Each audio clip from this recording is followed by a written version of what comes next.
আসসালামু আলাইকুম সবাইকে, আমার নাম শৌমিক আহমেদ। আমি আজকে এসেছি নেক্সট জবসের অফিসে। নেক্সট জবস কি এটা সবাই জানতে চাইতেই পারেন। আমি নেক্সট জবসের সঙ্গে যুক্ত হয়েছি। নেক্সট জবস হচ্ছে বাংলাদেশের প্রথম ক্যারিয়ার পোর্টাল। এটা একদম একজন ফ্রেশ গ্র্যাজুয়েটের সিভি সার্ভিস থেকে শুরু করে জব প্লেসমেন্ট থেকে শুরু করে একজন মিড লেভেল প্রফেশনালের ক্যারিয়ার কনসালটেশন, ট্রেনিং সার্ভিসেস, তাছাড়া আরও অনেক ক্যারিয়ার রিলেটেড সার্ভিসেস নেক্সট জবসে আছে।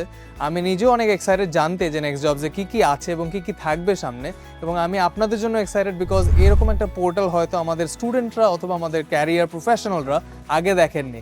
So I am excited for you guys. Let's see সামনে কী হয়, এবং এই জার্নিটা নিয়ে যেহেতু আমি এক্সাইটেড, হোপফুলি আপনারাও আমার সাথে থাকবেন এবং এর বিভিন্ন সুবিধা বেনিফিটস অনেক কিছু নিয়ে আপনারা আমার চেহারা বারবার দেখবেন। So beer with me.